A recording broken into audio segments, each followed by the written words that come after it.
L'idée de donner Alceste de Lully vient de l'incitation par Jean Duron, un musicologue du Centre de musique baroque de Versailles, qui m'a signalé un jour la publication de cet ouvrage dans l'adaptation qu'on a faite de Sébastien de Brossard quand il était maître de chapelle de Strasbourg, quand Strasbourg était tout nouvellement rattaché à la France.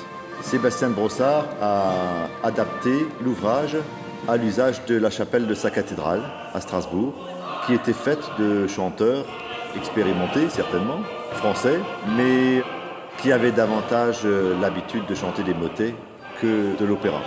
Donc le concert sur l'Alceste élimine une grande partie du théâtre, en fait, et garde les moments les plus concertants de l'œuvre de Lully. Avec Génération Baroque, nous avons l'habitude d'adapter les opéras à nos moyens, de les donner dans l'esprit d'origine, mais avec quand même une forte touche personnelle. Puisque c'est un atelier jeune soliste et que c'est un atelier lyrique, il n'était pas question d'éliminer des passages très passionnants et marquants et magnifiques.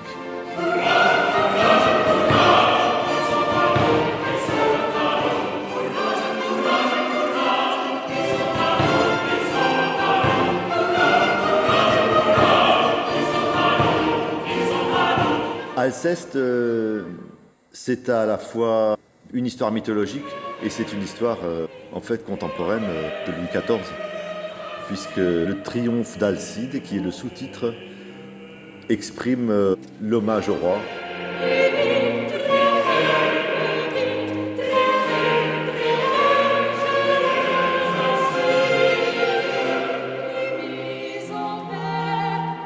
Le roi revient des conquêtes. Et avant qu'il ne recommence une nouvelle conquête, la préface le dit, on dit même que l'ennemi doit se préparer pour être digne d'un si grand roi. Donc le roi, pendant ce temps, doit s'adonner au plaisir avant de repartir. Aujourd'hui, ça nous fait un peu sourire. Donc l'action d'Alceste, en fait, est plus ou moins un symbole du retour du roi. Le prologue s'appelle « Le retour des plaisirs ».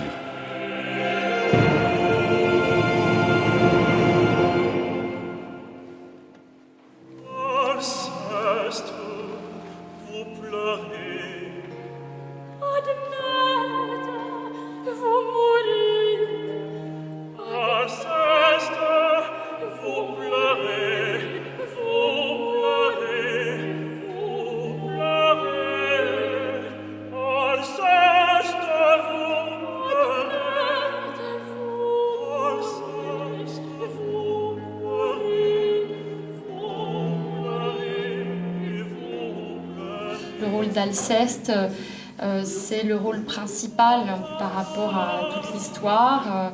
Elle est entourée de deux autres personnages importants qui sont Admète et Alcide.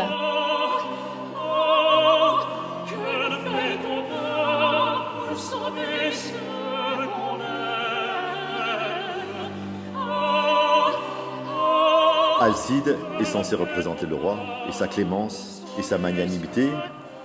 Et Admète, Alceste ne sont peut-être pas des personnages exactement de l'époque, mais c'est simplement l'union des deux qui représente une certaine idée du bonheur. C'est un petit peu compliqué au début de l'histoire parce que c'est le mariage entre ce couple d'Alceste et d'Admète.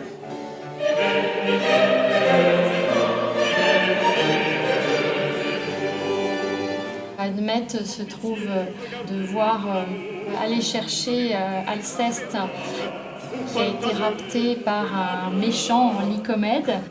Et lorsqu'il va batailler pour récupérer Alceste, malheureusement, il décède et à ce moment-là, il est dit d'une manière générale qu'on peut récupérer Admète en proposant sa vie à sa place. Et donc finalement, Alceste se décide à mourir à sa place.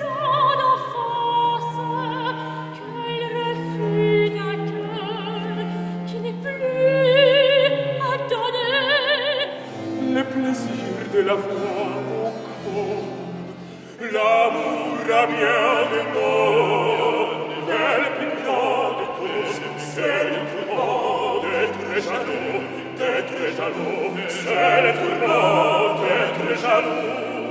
Et Alcide, qui est un héros, renonce à ses pouvoirs qui sont liés à ses exploits, puisqu'il ramène Alceste des enfers, et Alceste devrait être à lui, et finalement, en voyant l'amour des époux, inébranlable, leur accorde de rester ensemble.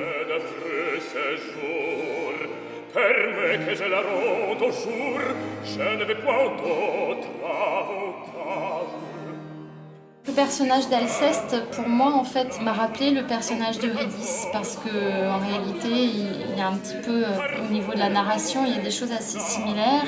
Peut-être un peu différent, là, c'est que finalement, Alceste se retrouve avec plusieurs hommes qui la convoitent. Elle admette, mais elle est aussi convoitée par Lycomède qui l'a raptée.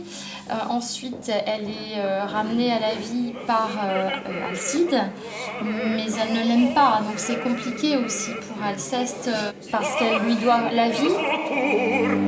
Sur l'enfer, sur la mort, j'emporte la victoire.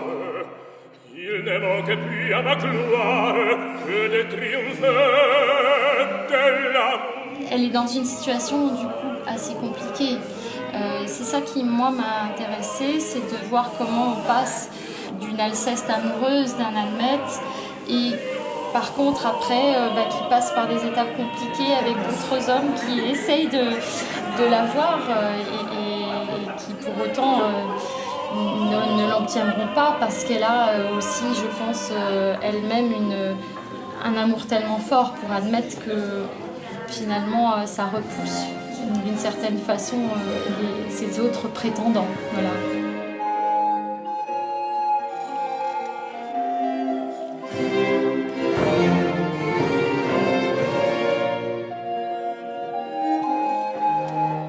Autour de ça, d'autres histoires amoureuses se trament également. Pour contraster avec le côté tragique de ce trio d'Alceste, Admète et Alcide, on a des personnages plus comiques comme Caron et les âmes.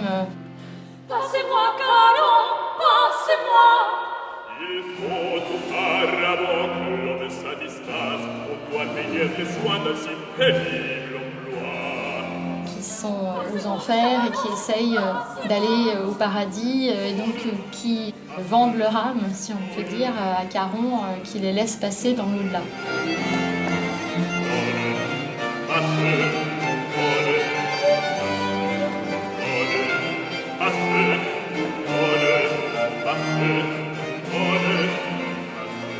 Arrête-toi, tu n'as rien, il faut que l'on te chasse. Ou paye ou tourne ailleurs tes pas.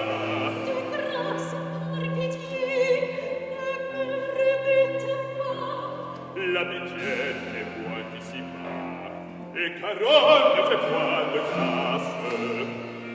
Comme avec Génération Baroque, nous travaillons résolument avec des artistes venus de différents pays, et notamment autour du Rhin, c'est-à-dire l'Allemagne, la France, la Suisse, et quelques-uns au-delà aussi.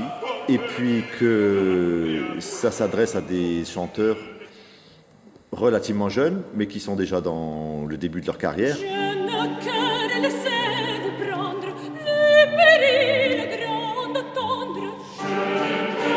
Il y a un cachet particulier que nous conservons à chaque fois, que ce soit Cimarosa ou dans Brossard ou dans Mozart.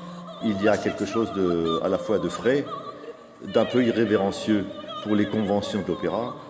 Et donc Alceste n'échappe pas tout à fait à ce principe.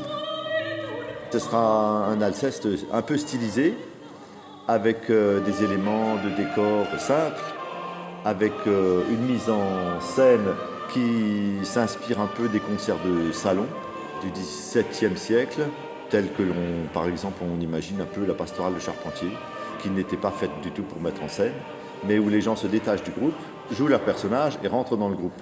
Alors ici, nous en faisons plutôt plus, et c'est toujours un concert sur l'Alceste, mais beaucoup plus qu'un concert. Dans one.